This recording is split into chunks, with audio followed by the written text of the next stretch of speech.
अतः तस्मिन् सति श्वास प्रश्वासयो गतिविच्छेद प्राणायामः तस्मिन् सति श्वास प्रश्वासयो गतिविच्छेद प्राणायामः।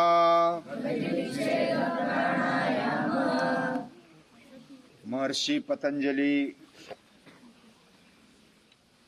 अष्टांग के बारे में एक एक करके बताते हैं, उसकी शॉर्टकट में व्याख्या और उसका परिणाम क्या होता है हमारे जीवन में, ये बताते जाते हैं। और इतनी स्पष्टता दर्शन शास्त्रों से आती है।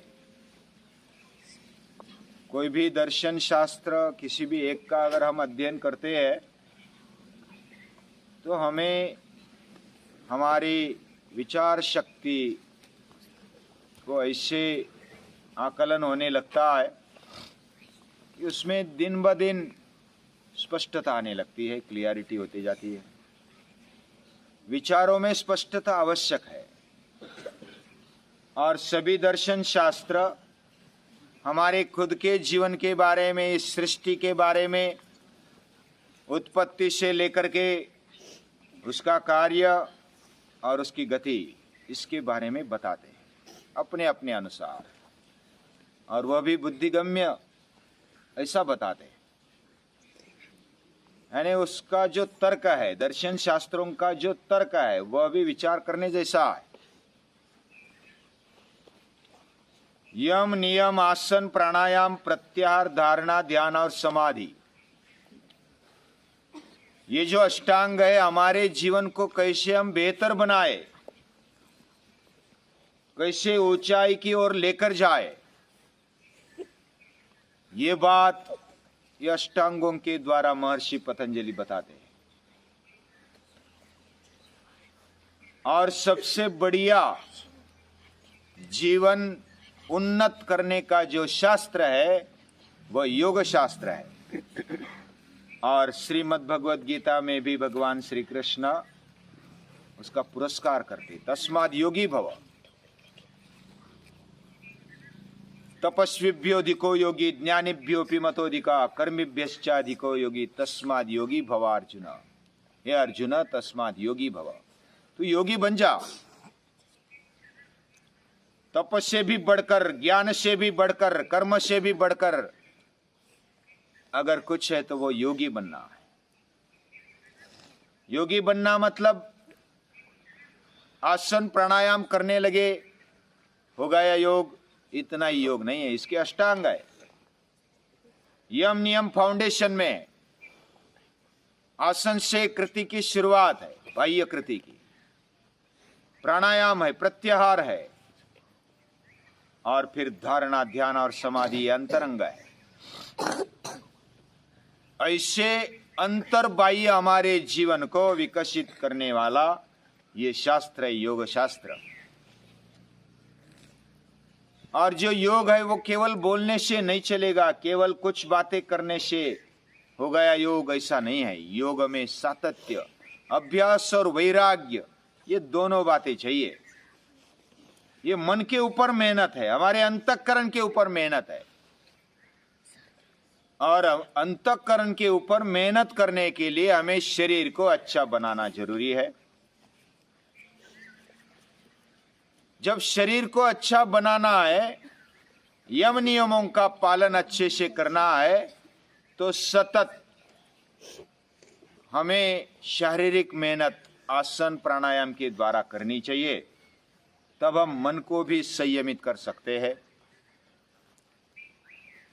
बुद्धि को भी प्रगल्भ कर सकते हैं, और अपने बलबूते पर खड़े हो सकते हैं, आत्मनिर्भर बन सकते हैं, आत्मविजयी बन सकते हैं। ये बात महर्षि पतंजलि बताते हैं। अभी कुछ दिनों के पहले हमने देखा कि हमारा जो शरीर है और इंद्रियां है ये वैश्विक शक्तियों का एक रिसीवर है, यानी कि उसका जो सिग्नल्स है, वैश्विक सिग्नल्स या तो शक्ति, उसको एक जगह पर लेकर के उसका आविष्कार करने की ताकत हमारे शरीर और इंद्रियों में है, हमारे जीवन में। ये रिसीवर जितना पावरफुल, उतनी कॉस्मिक पावर यानी कि वैश्विक शक्ति हमारे अंदर घुस सकती है। जैसा एंटीना है, डिश है,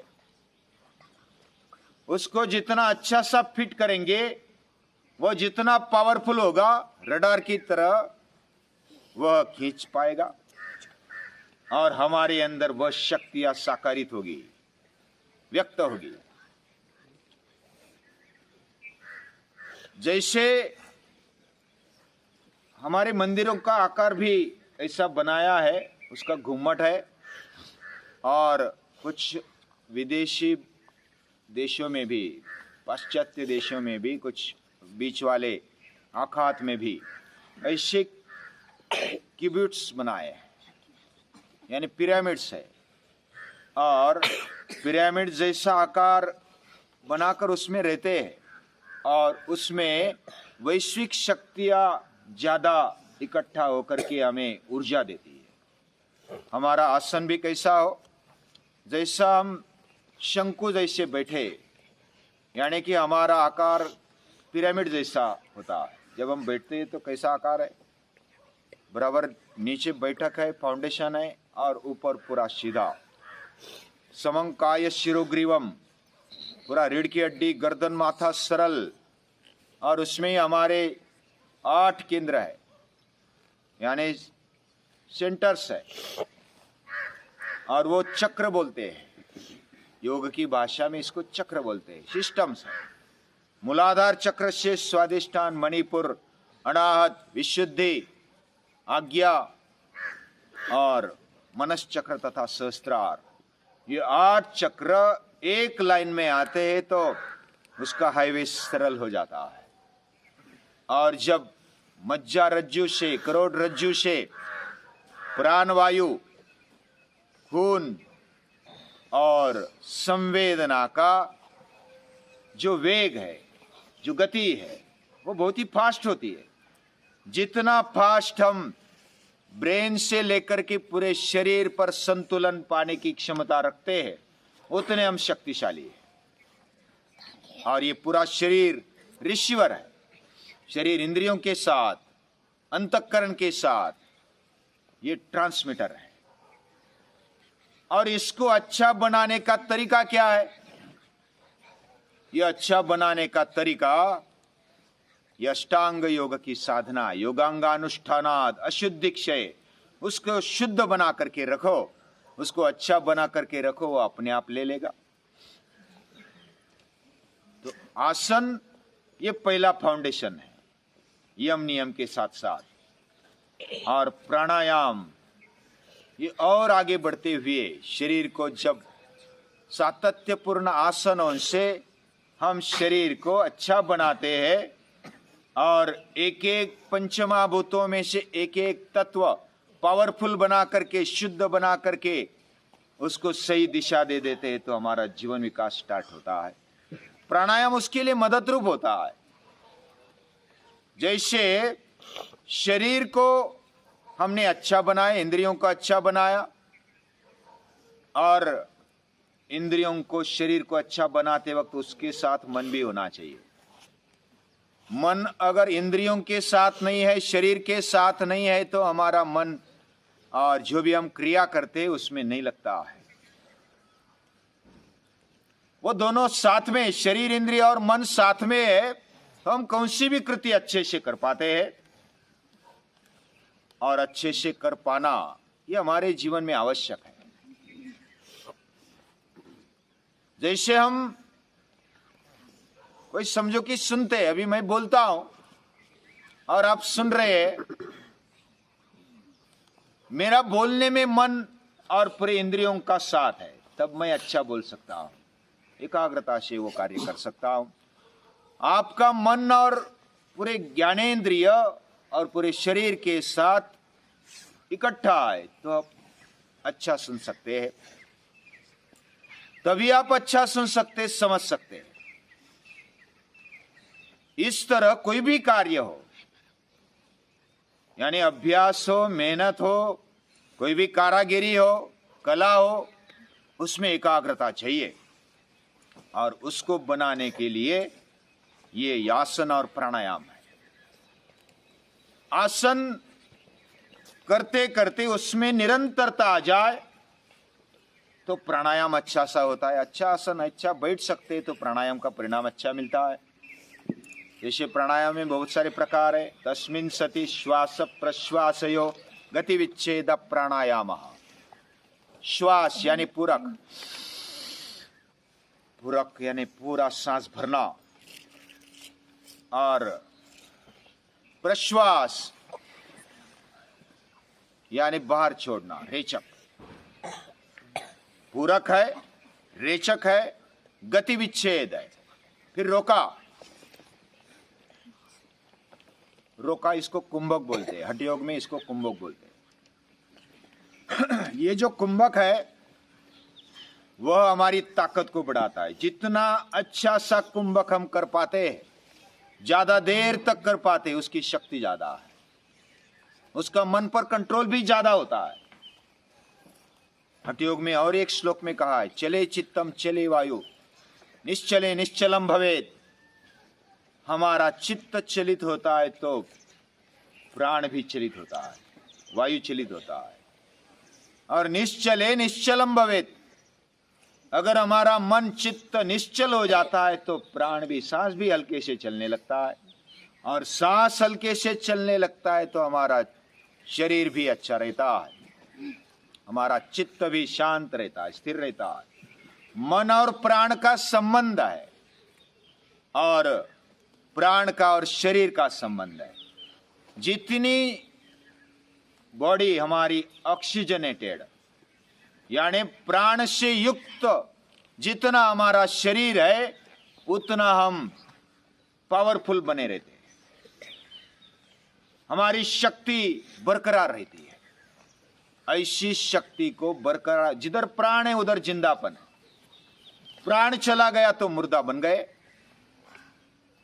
प्राण से हमारे अंदर शक्ति बनी हुई है। तैत्तिरीय उपनिषद में कहा गया है, प्राणो ब्रह्मेति व्यजानात् प्राणादेव खल्विमानि भूतानि जायन्ते प्राणेन जातानि जीवन्ति प्राणम भयन्त्यभि संविशन्ति। प्राण ये ब्रह्म है। हमारे ऋषियों को जब तप किया तब उन्होंने पाया, तप यानी मेहनत की, अभ्यास किया, और उन्होंने पाया कि हमारा जो जीवन है वो पहले अन्नमय है, उसके बाद प्राणमय है, मनोमय है, विज्ञानमय है, आनंदमय है। ऐसे एक एक कोशों को उन्होंने अनुभूत किया, यानी कि अनुभव किया, और हर एक का अपने जीवन में कितना महत्व है ये बात बताई। हर कोई ब्रह्म से, ये सुप्रीम पावर से भरा हुआ है। ये प्राण ब्रह्म है। प्राण से हमारी निर्मित हुई, प्राण से हमारा संचलन होता है, पालन पोषण होता है, और प्राण में ही हम विलीन हो जाते हैं। प्राण जितना स्थिर करते हैं, इसी को प्राणायाम बोलते हैं। प्राण पर नियंत्रण पाना, प्राण पर संतुलन पाना, प्राण का स्थिरीकरण, यही प्राणायाम है। वैसा तो हमारा जीवन, उसकी शारीरिक क्रिया ऐसे ही चलती है। हम मर नहीं सकते इसलिए चलती है। सांस भी चलती है, उसमें ज्यादा मेहनत लेने की क्या आवश्यकता है आप बोलेंगे। लेकिन जब कोई भी कृति, ऐसी कृति करने वाले अपने आप कृति होते जाती है, सांस लेते जाते हैं तो बस सामान्य है। लेकिन जब विचार पूर्वक कौन सी भी कृति करते हैं, सांस भी लेते हैं, सुनते भी है, देखते हैं, सूंघते हैं, स्पर्श करते हैं, जो विचार पूर्वक करता है, बुद्धि से युक्त होकर के करता है, वो विशेष बन जाता है। यही आदमी की विशेषता है, और क्या विशेषता है। बाकी प्राणी भी तो सांस लेते हैं, प्राणी भी अपना कार्य करते हैं, हम भी अपना कार्य करेंगे। आहार निद्रा भयमैथुनंच सामान्य में तत्पशुभिर नराणाम। ये खाना पीना मजा करना या तो जीना ये कोई मुश्किल नहीं है, ये तो भगवान ने बस निसर्गता दिया हुआ है। कोई क्यों बोलते हैं कि मैं खा रहा हूं पी रहा हूं मजा कर रहा हूं, अरे ये तो पशु भी कर रहे। उसमें जो विशेष है वह विशेष योग दर्शन बताता है, योग शास्त्र बताता है। और विशेष हमारे जीवन में आए, हम बुद्धि का उपयोग करते हुए हम अपने कंट्रोल में रहे, हमारे इंद्रिया जिधर वो चाहे उधर भटके और हमारा नियंत्रण न रहे। हम ही अपने कंट्रोल में नहीं है और पूरी दुनिया को अपने कंट्रोल में करना चाहते हैं। हमारे प्राण हमारे कंट्रोल में नहीं है, हमारी सांस हमारे कंट्रोल में नहीं है। धाप लगती है किसी किसी को तो बस मर जाए ऐसा हो जाता है। लेकिन जब प्राणायाम विचार पूर्वक ध्यान पूर्वक करते हैं तो उसका परिणाम बहुत ही बढ़िया मिलता है। ये प्राण हमारे लिए सर्वस्व है। प्राणों पर प्राण 5 प्रकार के हैं, उसको आगे और भी लेंगे, लेकिन हर रोज समय थोड़ा होता है तो थोड़ा थोड़ा ले लेते हैं, कुछ प्रैक्टिकल करके भी देखेंगे। जैसा कोई ऑनलाइन देखने वाले हैं ना, वो बोलते हैं केवल आप बोलते हैं कुछ करते नहीं, यानी वो करने वाला हम दिखाते नहीं। जब हम बोलते हैं तो पूरी शांति से हम सुने, अभ्यास करें। और करते समय भी बोलते हैं लेकिन इतनी एकाग्रता नहीं बनती, तो हम शांत बैठते हुए चिंतन करते हैं, अभ्यास करते हैं और अभ्यास आगे आगे बढ़ता है। सतु दीर्घ काल निरंतर्य, वैसा शारीरिक इंद्रिय अभ्यास भी है और अंतःकरण का भी अभ्यास है। अंतर्बाह्य अभ्यास होना चाहिए और ये अभ्यास सर्वांगीण अभ्यास हमें आगे की ओर ले जाएगा, इसमें कोई शंका नहीं है। और ये शास्त्र है, ये शास्त्र कभी झूठा नहीं होता। शास्त्र सत्य होता है, शासन करने वाला होता है, त्रिकालाबाधित सत्य होता है। और ऐसे शास्त्र का हम अध्ययन कर रहे हैं, बहुत बड़ी बात है। जिन्होंने हमें दिया उनके हम पर उपकार है, उनको बारंबार नमस्कार है।